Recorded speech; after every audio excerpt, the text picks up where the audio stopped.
Hello students, we will see with the last type of problem in harmonic analysis.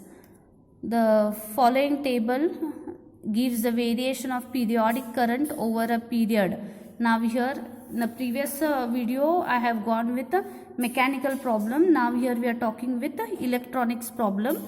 Here in place of x it is a t. What is this t representing? T is representing the time. Time is seconds, and they have noted down the current flow, that is A in amperes. Prior it was angle, how the angle was rotating, we were counting the moment of the crankshaft. So we were recording the readings and we were finding for this Fourier series expansion.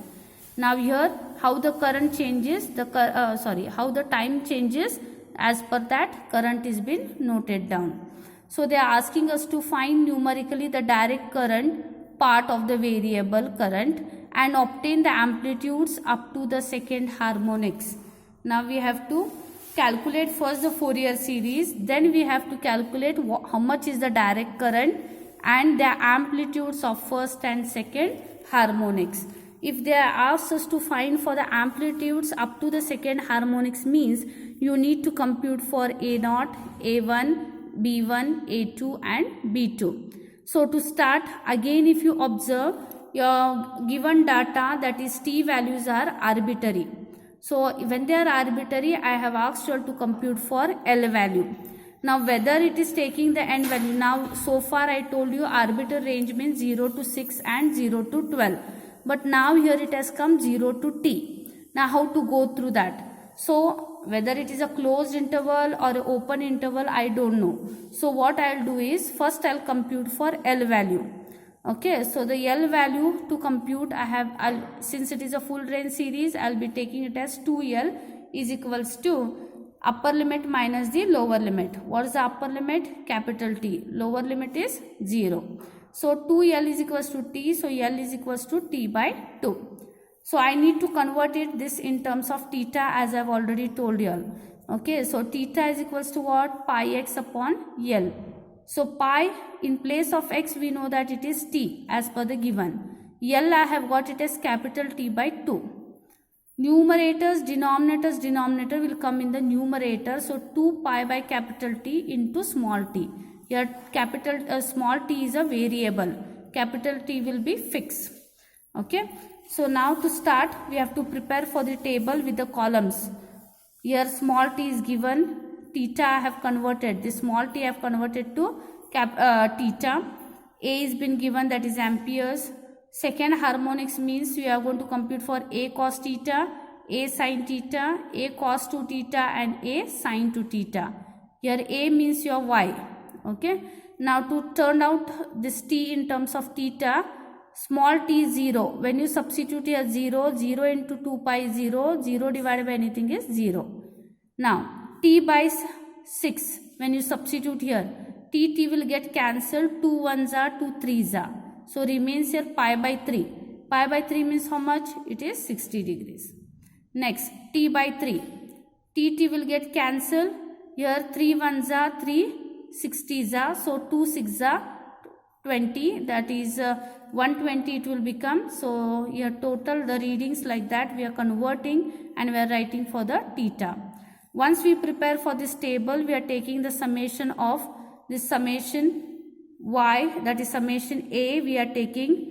Next we are taking the summation of a cos theta, summation a sin theta, summation a cos 2 theta and summation a sin 2 theta. So once we get here we are getting summation A as 128.9. So once we get that, we are trying to compute for A0, A1, B1, A2, B2. Now if you observe, as per my given, I have changed the formula. As per, it is 2 by n summation y. Now in place of y, it is capital A. Similarly, A1 is 2 by n summation y cos x it is. But now as per given, it will become A cos theta. Likewise, all the formula will change.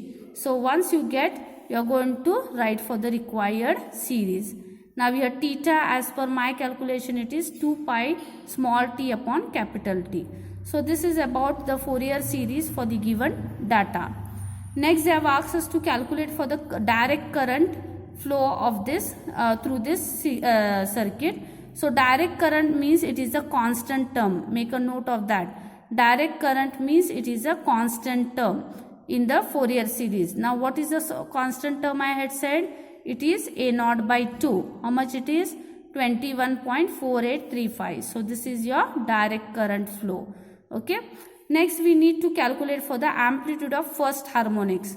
Now whenever we are calculating for the amplitudes, we always take the coefficient of I and coefficient of j when it is a complex number, right? So now here we are going to find the amplitude of first harmonics by taking the coefficient a1 square plus b1 square and its root. Okay. So what is a1 you know, what is b1 you know. Take its square and add. After that take the root of that. That will be your answer for amplitude of first harmonics. Similarly, amplitude of second harmonics is calculated as root of a2 square plus b2 square.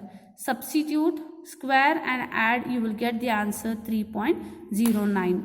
So this way we are computing for direct current, amplitudes of the first and second harmonics. So this was what the concept, which is very easy and can be scored very well if you are having a calculator practice. If you go wrong in single step, the whole answers are wrong. Okay, so here this gives you 1 bit to score the marks, and this completes your module 2. In the next concept, we will be starting with the next module. Thank you.